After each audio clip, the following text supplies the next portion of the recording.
Hello മക്കളെ, ഈ വർഷത്തെ SSLC ക്രിസ്മസ് പരീക്ഷയിൽ ഫിസിക്സിൽ നിന്ന് ഇതുപോലത്തെ ഒരു ചോദ്യം എന്തായാലും ഉറപ്പാണ്. 2 മാർക്കിനും 3 മാർക്കിനൊക്കെ സാധാരണ ചോദിക്കാറ്. അപ്പോൾ ഇങ്ങനത്തെ ഒരു ചോദ്യം വന്നു കഴിഞ്ഞാൽ എങ്ങനെ കൃത്യമായ ഉത്തരം കൊടുക്കണം എന്നുള്ള കാര്യം നമുക്ക് എന്ത് ചെയ്യാം, പഠിക്കാം. അപ്പോൾ ചോദ്യം ആദ്യം വായിക്കാം. An object is placed 20 cm away from the concave mirror. The image is obtained at a distance of 30 cm on the same side. Find the focal length of the given mirror. മലയാളത്തിൽ വായിക്കാം. ഒരു concave ദർപ്പണത്തിന് മുന്നിൽ 20 centimetre അകലെ ഒരു വസ്തു വെച്ചപ്പോൾ അതേ വശത്ത് 30 സെന്റിമീറ്റർ അകലെ പ്രതിബിംബം ലഭിച്ചു. തന്നിരിക്കുന്ന ദർപ്പണത്തിന്റെ ഫോക്കസ് ദൂരം കണ്ടെത്തുക. അപ്പോൾ ഇമേജ് ഡിസ്റ്റൻസ്, ഒബ്ജക്ട് ഡിസ്റ്റൻസ് ഒക്കെ തന്നിട്ട് ഫോക്കസ് ദൂരം അല്ലെ ഫോക്കൽ ലെങ്ത് കണ്ടുപിടിക്കാൻ പറഞ്ഞാൽ നിങ്ങൾ ഓർത്ത് വെക്കേണ്ട ഫസ്റ്റ് ഫോർമുല ഇതാണ്. വളരെ സിമ്പിൾ ഫോർമുലയാണ് മക്കളെ. 1/ഫോക്കൽ length is equal to 1/v + 1/u. 1/f = 1/v + 1/u. ഇതിനെയാണ് മിറർ ഫോർമുല അഥവാ മിറർ ഇക്വേഷൻ എന്ന് വിളിക്കുക. ഇനി ഫോക്കൽ ലെങ്ത് കണ്ടുപിടിക്കണ ഒരു ഷോർട്ട് കട്ട് ഫോർമുല ഉണ്ട്. ഡയറക്റ്റ് ഫോക്കൽ ലെങ്ത് കണ്ടുപിടിക്കണ നിങ്ങൾ ഉപയോഗിക്കുക F = uv / u + v. രണ്ടും വേറെ വേറെ ഇക്വേഷൻസ് ഒന്നല്ല, ഇതേ ഇക്വേഷൻ ഇവിടേക്ക് ആക്കി എടുക്കുകയാണ് സംഭവം. ഓക്കെ, പക്ഷേ ഫോക്കൽ ലെങ്ത് കണ്ടുപിടിക്കാൻ ഡയറക്റ്റ് ഇക്വേഷൻ ഉപയോഗിക്കായിരിക്കും എളുപ്പം. ഇനി യുവും വിയും u + vയും വേണം.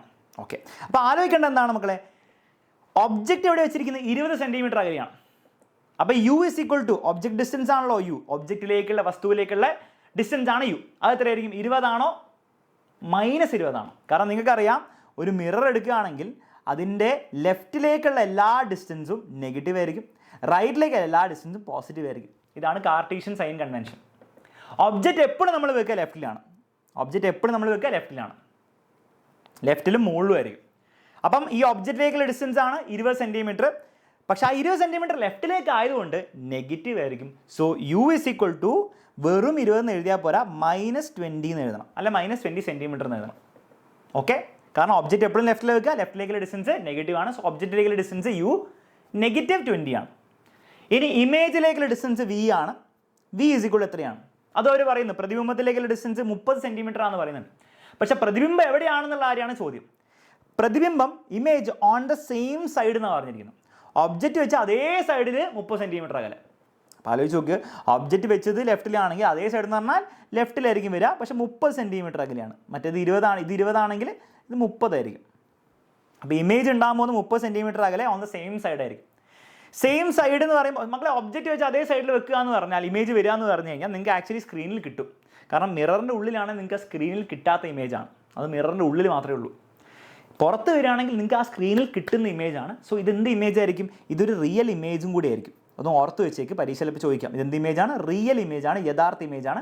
റിയൽ ആണെങ്കിൽ എപ്പോഴും തല കീഴായിട്ടുള്ള ഇമേജ് ആയിരിക്കും, ഇൻവേർട്ടഡ് ആയിരിക്കും. അതുകൊണ്ടാണ് ഞാൻ തലയ്ക്ക് ഉത്തരം വരച്ചിരിക്കുന്നത്. ഓക്കെ, എനിക്ക് ഇങ്ങനെ വരയ്ക്കായിരുന്നു, പക്ഷേ ഞാൻ ഇങ്ങനെ വരയ്ക്കാൻ കാരണം എന്താണ്? ഇത് റിയൽ ഇമേജാണെന്ന് എനിക്കറിയാം, റിയൽ ആണ്, ഇത് ഇൻവേർട്ടഡ് ആയിരിക്കും.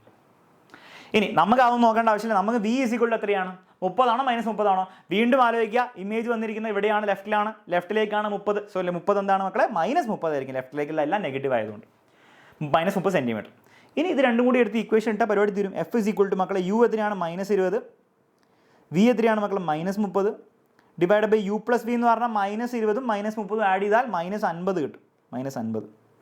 ഇനി ആലോചിച്ച് നോക്കി, ഈ മൈനസും ഈ മൈനസും കട്ടായി പോയി, പക്ഷേ ബാക്കി ഒരു മൈനസ് ഇവിടെ ഉണ്ട്. ഓക്കെ, അപ്പോൾ എന്ത് വരും? -20 × 30 / 50.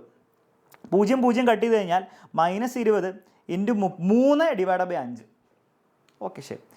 ഇനി എന്ത് ചെയ്യാം? ഈ 5നെയും 20നെയും കട്ട് ചെയ്താൽ 4 എന്ന് കിട്ടും.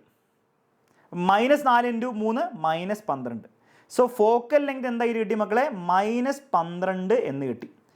ആ മൈനസിന് വളരെ പ്രാധാന്യമുണ്ട്. ഓക്കെ, ക്ലിയർ ആണല്ലോ? ശരി. ഇനി മൈനസ് കറക്റ്റ്, ഈ ഫോക്കൽ ലെങ്ത് -12 കറക്റ്റ് ആണോ തെറ്റാണോ എന്നുള്ള കാര്യം നമ്മൾ എങ്ങനെ കൺഫേം ചെയ്യാം?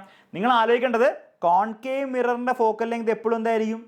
കേവ് എന്ന് പറയുമ്പോൾ ഗുഹ എന്ന് പറഞ്ഞാൽ നെഗറ്റീവ് വൈബാണ്. അപ്പോൾ എപ്പോഴും കോൺകേവ് ലെങ്ത് മിറർ ആണെങ്കിൽ ഫോക്കസ് ലെങ്ത് അല്ലെ ഫോക്കൽ ലെങ്ത് എത്രയായിരിക്കും? ഫോക്കസ് ദൂരം എത്രയായിരിക്കും? നെഗറ്റീവ് ആയിരിക്കും. ഒരു സംശയമില്ല. അതെങ്ങനെ ഓർത്ത് വെക്കേണ്ടത്? ഗുഹ എന്ന് പറഞ്ഞാൽ നെഗറ്റീവ് വൈബ്. എന്നാൽ കോൺവെക്സ് മിറർ ആണെങ്കിൽ ഫോക്കൽ ലെങ്ത് എപ്പോഴും പോസിറ്റീവ് ആയിരിക്കും. നമുക്ക് നെഗറ്റീവ് കിട്ടിയതിൻ്റെ അർത്ഥം ഇതൊരു കോൺകേവ് മിററാണ്. അപ്പോൾ നോക്കിക്കേ, കോൺകേവ് മിററാണ് ചോദ്യത്തിൽ വന്നിരിക്കുന്നത്. യെസ്, കറക്റ്റാണ്. നാളെ നിങ്ങൾക്ക് ഫോക്കൽ ലെങ്ത് 12 സെൻറ്റിമീറ്റർ നേടി, വെറും 12 കിട്ടി. പക്ഷേ അപ്പോൾ അതിൻ്റെ അർത്ഥം എന്താണ്? നമ്മുടെ മിറർ കോൺവെക്സ് ആണെന്ന്. പക്ഷേ ക്വസ്റ്റിനിൽ നിന്ന് കോൺവെക്സ് അല്ലല്ലോ. അപ്പോൾ അതിൻ്റെ അർത്ഥം നിങ്ങളുടെ ആൻസർ തെറ്റാന്ന്. ഓക്കെ, അപ്പോൾ കോൺകേവ് മിററാണ് ക്വസ്റ്റിൻ വന്നെങ്കിൽ അവസാനം ഫോക്കൽ ലെങ്ത് കണ്ടുപിടിക്കുമ്പോൾ -12 തന്നെ കിട്ടണം. ഇതാണ് സംഭവം. ക്ലിയർ ആണല്ലോ? അപ്പോൾ ഇതുപോലത്തെ ഒരു ചോദ്യം വന്നു കഴിഞ്ഞാൽ എങ്ങനെ ചെയ്യണം എന്നുള്ള ആരും കൃത്യമായി നിങ്ങൾക്ക് മനസ്സിലായി എന്ന് വിചാരിക്കുന്നു. അത് കൃത്യമായിട്ട് നിങ്ങൾക്ക് മനസ്സിലായെന്ന് എനിക്കും കൂടി അറിയാൻ വേണ്ടിയിട്ട് ഞാൻ ഒരു ചോദ്യം കൂടെ നിങ്ങൾക്ക് തരുന്നുണ്ട്. അപ്പോൾ ഈ ഒരു ചോദ്യം നിങ്ങൾ എല്ലാവരും എന്ത് ചെയ്യുക, ഒന്ന് വീഡിയോ പോസ് ചെയ്തിട്ട് ട്രൈ ചെയ്ത് നോക്കുക. കമൻറ്റ് ബോക്സിൽ എല്ലാവരും കമൻറ്റ് ബോക്സിൽ ഈ എ പാർട്ടിൻ്റെയും ബി പാർട്ടിൻ്റെയും ആൻസർ എന്ത് ചെയ്യുക, കൃത്യമായിട്ട് കമൻറ്റ് ചെയ്യുക. അതോടെ നമ്മൾ എന്ത് ചെയ്യാൻ പറ്റും, നമ്മൾ എന്ത് ചെയ്യും മക്കളെ, ഈ 2 or 3 മാർക്കോ ഷുവറായിട്ട് വരാമെന്ന ചോദ്യം നമ്മൾ ഉറപ്പിച്ച് കഴിഞ്ഞു. ഓക്കെ, അപ്പോൾ എല്ലാവരും കമൻറ്റ് ബോക്സിൽ ആൻസർ കമൻറ്റ് ചെയ്യുക. ഇതുപോലത്തെ ഇനിയും നിങ്ങൾക്ക് ഇങ്ങനെ ഷോർട്ടായിട്ട് പെട്ടെന്ന് കോൺസെപ്റ്റ് എക്സ്പ്ലെയിൻ ചെയ്യുന്ന വീഡിയോസ് ഇനിയും വേണമെങ്കിൽ തീർച്ചയായിട്ടും മക്കളെ എന്ത് ചെയ്യുക, അത് വേണം സാർ എന്ന് പറഞ്ഞിട്ട് എന്ത് കമൻറ്റ് ചെയ്യുക. തീർച്ചയായിട്ടും നമ്മൾ അത് ചെയ്യുന്നതായിരിക്കും. Bye bye, taker. മറ്റൊരു വീഡിയോയിൽ വീണ്ടും നമുക്ക് കാണാം. Bye bye.